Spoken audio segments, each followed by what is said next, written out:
Welcome to SSM Sharda Educations.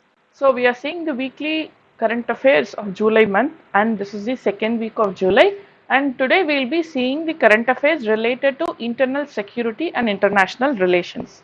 So the topic in internal security is related to cyber attacks. So what is this cyber attacks? The Central Public Works Department has been facing a targeted cyber attack on computers across its offices. So according to the advisory issued to the employees, reiterating the earlier cyber security guidelines has to be taking place. Okay. So this is what is about the recent cyber attack. So where did the cyber attack take place is, this cyber attack took place in the Central Public Works Department, PWD department. So what is a cyber attack? It's an assault launched by cyber criminals using one or more computers. So cyber attack, in the cyber attack, the major thing is they use a computer to launch an assault against any single or multiple computers. So here the accused use a computer to target or disturb the victim's computer or internet network. It's called as cyber attack. Okay. So cyber attack can be, what it can do is it can disable computers, it can steal data, it can use a breached computer for some other attacks. And sometimes what happened recently, the malware, what it did, it just locked the computer and demanded for ransom for to open it. Otherwise, the data will be stolen. All these issues took place. Okay. So cyber criminals use a variety of method, like they use malware, they use phishing, ransomware. The ransomware is what I told you now. They just lock it and they demand some money, denial of service, and other methods. Okay, malware is they use a software to disable the computer. Okay, so all these things come under the concept of cyber attacks. So what are the types of cyber attack? A 0-day is a computer software vulnerability unknown to those who should be interested in its mitigation. Until the vulnerability is mitigated, hackers can exploit it to adversely affect programs, data, additional computers, or a network. Okay. What is a 0-day? That's the definition given. What is a 0-day? It's nothing but a computer software vulnerability. For example, I might have a laptop. So in that laptop, there will be one software or there will be some issue related to some software I have, and that malfunction, that vulnerability can be used by some other person to hack into my computer, to control my computer. Okay, so that is what you call it as a 0-day, is a computer software vulnerability. Okay, this can be a question.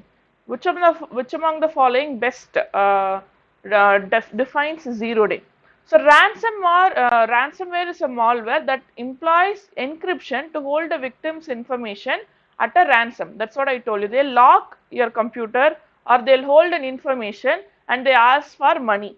So if you're not giving the money, either the information will be destroyed or released or given to an enemy. All these things will take place. So ransom is demanded by holding some data, some information. Okay, and user organization's critical data is encrypted so that they cannot access the files, database, or application. So a ransom is demanded. That is why it is called as ransomware. What is a phishing? Phishing is a social engineering attack often used to steal user data, including login credential and credit card numbers. So mostly it is a social engineering attack. So what they do, they use social medias and other websites which are commonly used by people, and they steal the data. Sometimes it leads to economic crime, like stealing money from the net banking. All these things will take place. Spear phishing is a fraudulent practice of sending emails from a known or trusted sender in order to introduce targeted individuals to reveal confidential information. So like, for example, you're working in a company and this spear phishing is like they send a mail to you. Not even that, simply speaking, most common form of spear phishing is, it is like someone calling you and asking your OTP number. It's a basic form of phishing. Okay, so what they do is they call it, they post like they are from your bank, where you have your account, and they just call you and say that your account is locked or something, and that something has to be done. So transfer money or you give us the credential, all these things will take place. Next, what are all the challenges of cyber security in India? See, we are having a aim of becoming digital India, completely digital, e-governance. Everything is like e-governance, and then you have e-schools, e-banking, e-commerce. Everything is becoming internet. So what happens is that there is a very high need of cyber security in India. So whenever we are going online, there is a high problem of online insecurity too. So in that issue, we have to take care of the cyber security also. This can be a mains question. This can be even asked in your interview or preliminary examination, because it is a need of time right now. So what are the challenges of cyber security in India is data colonization. So what is this data colonization is? India is a net exporter of information. However, data servers of majority of digital service providers are located outside India. So what happens is that this data can be misused, influencing electoral outcomes, spread of radicalism, everything can be done. So what does that means is data colonization is we are exporting data, but those centers, data servers which are controlling those data are outside India, which means that there is a high threat for the security of those information, which might lead to questioning of internal security. Next is digital illiteracy. Widespread digital illiteracy makes Indian citizen highly susceptible to cyber fraud, cyber theft, etc. Because now e-banking, and then you have all these UPI, Unified Payment Interface. Almost everyone is having this UPI. So what happens? It's a matter of UPI pin. So sometimes some people who are digitally illiterate might be easily cheated by the phishing persons. That is one issue here. Substandard devices. In India, majority of devices used to access internet have inadequate security infrastructure, making them susceptible to malwares. So recently detected Saposhi, also rampant use of unlicensed software and underpaid licenses. Cracked version of softwares are used, and then improper security, and sometimes downloading the virus unknowingly from a dangerous website is also done by people. So that is one issue. Substandard devices. The devices are not having the required security and standards. Lack of adoption of new technology. For example, the banking infrastructure is not robust to cope up with the rising digital crime. Almost 75% of total credit and debit card are based on magnetic strips, which can be easily cloned. So I have a card. So if my card is there, someone can clone the same magnetic strip with the same magnetic footprint. So which might lead to cybercrime. Fine. So lack of uniform standards. There are a variety of devices used with non-uniform standards. So that what happens? Uniform security protocol is tough. So different devices need different security standards, which is really tough. Instead, we have to go for uniform standards of devices, so that we will have a uniform security protocol. Okay. So import dependence. We are depending for a majority of electronic devices from foreign countries. It can be China, it can be South Korea, it can be Japan. So what happens is that we are depending on other countries, which will make us more vulnerable. Okay. So lack of adequate infrastructure and trained staffs is also a very big issue. Very few people know how to tackle cyber security issues, and many few people know how to overcome all these issues. If someone is hacked, if someone is facing ransomware or malware issue, how they can be recovered. This is all very few people know. So there are so many vacancies when it comes to cyber security in India. So that required skills, proper trained staffs has to be created.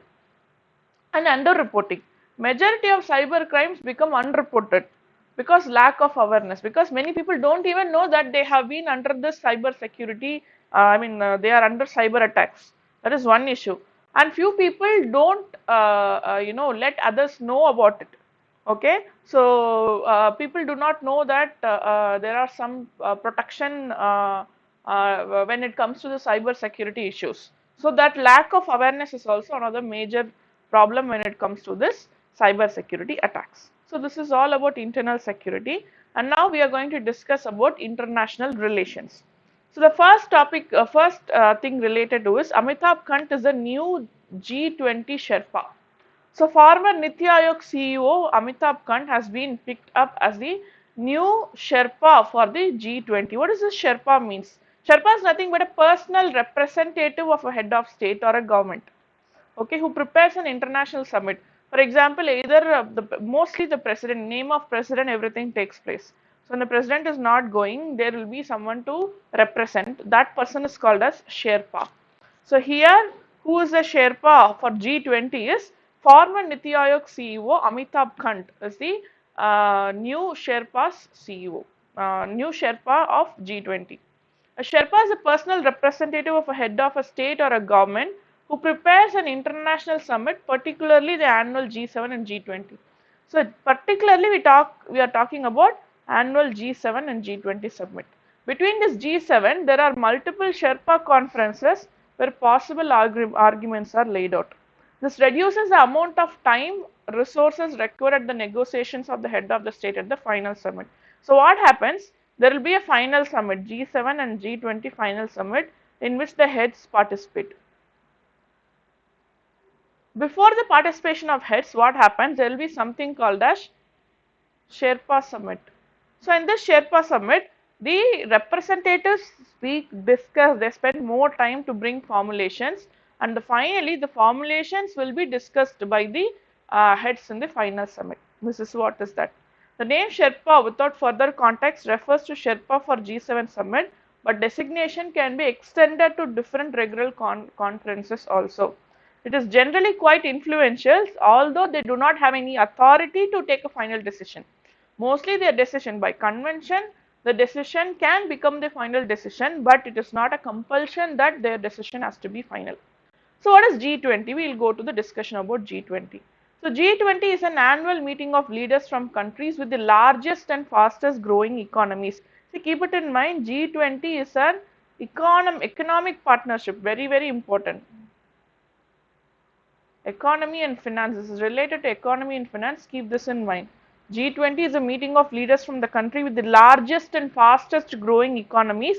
About 85% of world's GDP and 2/3 of its population are represented in the G20 summit. It was formerly known as Summit on Financial Markets and the World Economy. Keep this in mind, I am repeating, G20 is a Summit on Financial Markets and World Economy. That's a very, very important thing you have to remember. So who are the members of G20? It consists of 19 individual countries plus European Union. So what are those 19 individual countries? Argentina, Australia, Brazil, Canada, China, France, Germany, India, Indonesia, Italy, Japan, Mexico, Russia, Saudi Arabia, South Africa, South Korea, Turkey, United Kingdom and the United States. And along with that you have European Union, which is represented by the European Commission and by the European Central Bank. Usually they have one represent the central banks and the country's head will take part. Okay, so since it's an economy and finance related concept, usually it has the conference of central banks also. Okay, very, very, very important. So what is the significance is, it is a major international groupings that brings about 19 countries which has 80% of global GDP, 75% of trade and 60% of the population. So this alone is very, very important because the economy and finance is very important for a stability of a country. So this summit will help each other to have a financial and economic stability. Next, US law to sanction transactions with Russia. What is this US law to sanction transactions with Russia? A US senator has recently said that US government must not impose sanctions on India under the Countering America's Adversaries to the Sanction Act, which is CAATSA Act, very, very important. What is this CAATSA Act? Is Countering America's Adversaries through Sanction Act. This whichever country who is having relations with America's enemies are considered to be the adversaries of America, and those countries will be facing economic sanctions from the country. Okay, for its purchase, especially India here was about to be get sanctioned for the purchase of S-400 missile weapons from the Russia. Fine. So what is it? This can be a question. Why we are about to face this CAATSA is S-400 missile weapon purchase from the Russia. So what is this CAATSA?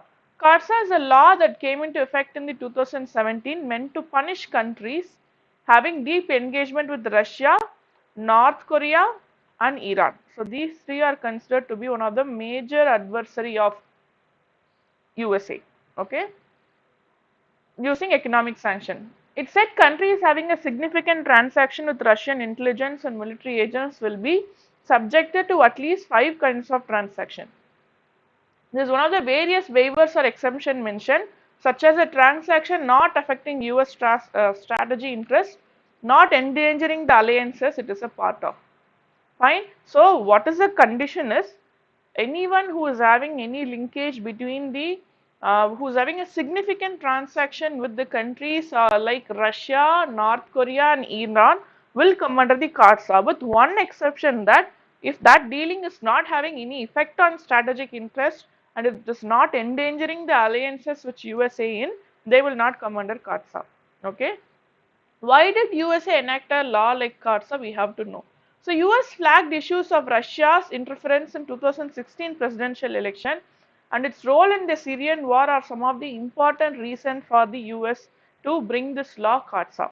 So, this country is even more significant, European country that had even more significant ties with Russia for oil and gas supply before the Ukraine-Russia conflict has also criticized this CARSA. Okay. So, very important this is because now India is having a trouble. So, initially India was having a we tried to balance the relationship between United States of America and Russia, but now there is a tension among these two countries in a very high degree. This is having an issue, this is having an impact on India-US relation and India-Russia relation as also. Okay, and now what happened? Russia is seem to be aligning with China's ideology, which will be a very big problem when it comes to India. Fine. So, countries facing sanctions. The US has placed sanctions on China and Turkey for the purchase of S-400, and it includes export denial of export license. What a sanction means is mostly the sanctions are trade related sanction like export license ban, foreign exchange transaction ban, blocking of all property and interest in property within the US jurisdiction, etc. will come under the concept of sanctions. So, why is S-400 deal so important to India is security paradigm. 400 is very important for India's national security consideration because we have a threat from China, Pakistan and now Afghanistan also.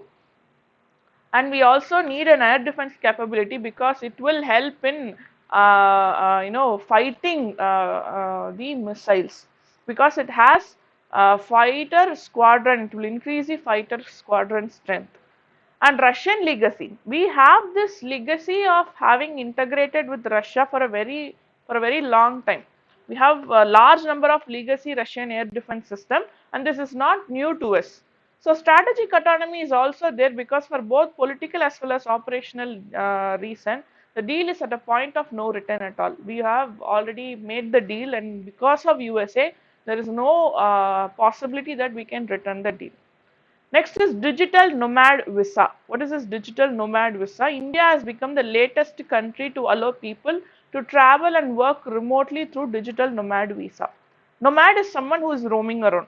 Okay, nomadic people is they do not settle in a place, they keep moving from one place to another, mostly for livelihood reasons. So recently India has become the latest country for the people to allow this digital nomad visa. What is this digital nomad visa is that digital nomads are people who work remotely while traveling to different places and spending their earned income in the host country. It aims to boost tourism in the country and it will be applicable for 5 years. Okay, yes. So through visa, Indonesia aims to bring in over 3.6 million overseas travelers in the country to explore the spiritual retreats as well as the ecotourism of Indonesia. So nomad visas are nomad visas issued by other countries? Yes, they are issued by other countries. Like Italy in March released a new permit for non-EU nationals or digital nomads who can stay in the country for almost 90 days without a visa. So Antigua and Barbuda offer digital nomad visa for 2 years, but the travelers will be required to maintain their own health insurance. And Barbados offer a year-long remote working visa which can be extended further also.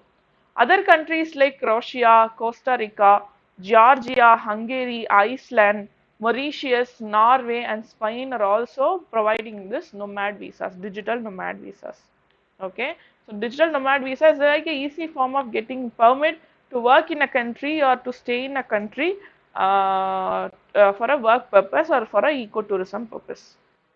Next is UN population report, very very important. The world population prospect of 2022 has projected that India will surpass the world's most populous country in 2023 itself. Initially it was believed that we will be surpassing in 2050. Later it became 2024. Now it's set to be 2023, which is next year. Okay, so this will have a very big impact. See, world population report, not just because of world population report. What happens when India's population is very high? The population density will increase, the demand for land will increase, high unemployment rate, and then issues related to health. The government will have more responsibility of providing food and health for the people. So there are so many issues when it comes to this population related concept. So what is the world's population prospect? The world's population, the world's division of UN, sorry, the population division of UN has been publishing this world population prospect in a biennial cycle in from 1951. So each revision of WBP provides a historic time series of population indicator which is started from 1950. It does so by taking into account newly released national data to revise the estimates of past. It includes fertility, mortality or international migration. So there is one thing I have read recently, that increase in education will reduce the fertility, which means when we are improving the education status of our country, definitely we can have an impact on the population control. So what are the key takeaways of the population is that the global population is expected to grow around 5 billion in 2030, 9.7 billion in 2050 and 10.4 billion in 2100. So more than half of this increase in global population up to 2050 will be concentrated in just 8 countries. Who are those?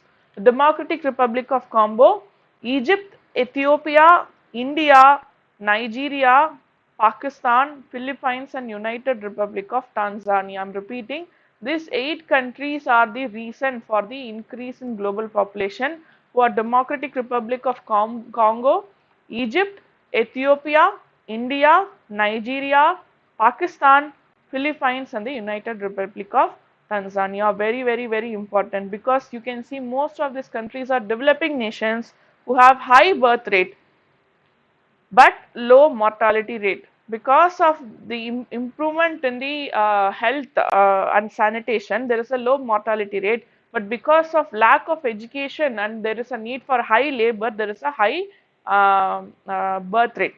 So that is a major reason for the increase in population of these countries. The population of older person is increasing in numbers as a share of total, and the share of global population age 65 years or above has been raised from 10% to 16% in 2050. This aged population, high aged population, is also because of a good health and sanitation causes. Sustained drop in fertility had led to an increased concentration of population at working ages, that is between 25 to 64 years, creating an opportunity for accelerated economic growth per capita. Our country is in this position right now. We are having a reduction in fertility, that is we are having a fertility rate of 2, which is less than the target of 2.1. But what happens is that, what is the effect of this is, we are having a good working group population right now, but in future this will lead to increase in aged people population, and in future we might face a demand for working people population because of the reduction in the fertility rate. Okay. The shift in the age distribution provides a time-bound opportunity for accelerated economic growth, and this is what we called as demographic dividend. What is demographic dividend? The shift in the age distribution provides a time-bound opportunity for accelerated economic growth is called as demographic dividend. We have the demographic dividend now. So high-income countries between 2000 and 2020, the contribution of international migration to population growth is net inflow of 80.5 million, exceeded the balance of births over deaths. Okay, over the next few decades, migration will be the sole driver of population growth in high income countries. Okay, what happened in high income countries is they have a very good income generating capacities, but they have a low birth rate. So what happens is that here, apart from death rate and birth rate, immigration or inflow of population is going to be the major reason for the population growth, especially when it comes to high income countries. So in many of these countries, the outflows were due to temporary labor movements. You know, for Pakistan, India, Bangladesh, and all, it is 16.5, 3.5 million, and 2.9 million, and Nepal 1.6 million. Next, we are going to something called as I2U2 initiative. What is this I2U2 initiative? It's a group comprising Israel and India. That is what is I2, and U2 is nothing but US and United Arab Emirates. So I2 is nothing but India and Israel. U2 is nothing but United States and United Arab Emirates. Okay, so this can become a feature of West Asian region just like the Quad. So in Quad, who are all present is India, America, Japan, and Australia. This I2U2 is something related to West Asian region. Okay. So what is this initiative? I2U2 initiative. What is this? Let's see. So it's a grouping of India, Israel, and United Arab Emirates, and US will hold its first virtual summit as a part of Biden's administration. Okay, Joe Biden's administration effort to re-energize and revitalize American alliances across the country. So the naming I2 stands for India and Israel, and U2 stands for USA and United Arab Emirates. It is very, very important for us because you can just see India is having a very good tie between with Israel, UAE, US. Okay, they all these three countries are very, very important, not just economically, but strategically. These three countries are very, very important. The grouping name is also based on the member countries. It is focused on expanding economic and political cooperation in the Middle East and Asia, including through trade, combating climate change, energy cooperation, and coordination on other virtual and other vital shared interests. What are the significance of I2U2 is seen as one of the major dividends of the Abraham Accords. Okay, so very, very important is that it is one of the major dividends of Abraham Accords. Under this accord, that UAE and Israel were normalized. Okay, ties between UAE and Israel was normalized. So UAE was one of the first country in the Persian Gulf to normalize its relationship with Israel. Okay, because of this, because of various region of various reasons, and one of which is religious factor. This is what we called as Abraham Accords. UAE and Israel has the normalized form of ties, and one of the first ties United Arab Emirates. India already enjoys a good relationship with United Arab Emirates, Israel in West Asia, and it empowers the partners and encourage them to work more more closer. The US regards India as the biggest consumer market as well as a massive producer of high tech and highly sought after goods. So now US is seeing India as a not just a market but also a producer for high end techs. Okay. So next and the last topic of today is Paracel Islands. So where are these Paracel Islands? You can just see this. The Paracel Island is near Vietnam. Okay, so these are one of the important Southeast Asian nations. The US destroyer sailed near the disputed Paracel Islands in the most important and everyone knows South China Sea, drawing an angry reaction from Beijing, which said that its military had driven away the ship. Okay, so about Paracel Islands, it is also known as the Shiksha Island and the Hwangsa Archipelago. What is archipelago? Is nothing but a group of islands, a disputed archipelago in the southern China Sea. It includes 130 small coral islands and reefs, mostly grouped into Northeast Amphitrite group or the Western Crescent group. Okay, so it has 130 small coral islands. Just imagine if it is having small coral islands and reefs. It is not just for strategic purpose. Obviously, fishing also will be very, very good there. So what is it? What is the South China dispute? Let's see. The dispute over the territory and sovereignty over ocean areas and the Paracel Islands and the Spratlys, that is two island chains claimed in whole or part by number of countries. Who are those countries? Let's see. China, Vietnam, Philippines, Taiwan, Malaysia, Brunei, all are having competing claims, and these countries have their own supporters also. Alongside the fully fledged islands, there are dozens of rocky outcrops, atolls, sandbanks, and reefs. And one of the examples is Scarborough Shoal. So this is one of the example for reefs.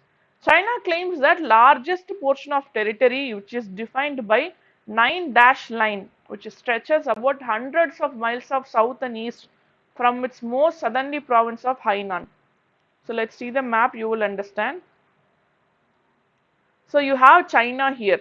So China is demanding that all from east to west, most of the land, 9-dash line is what the 9-dash line cuts is belonging to China because it is under the southerly province of Hainan.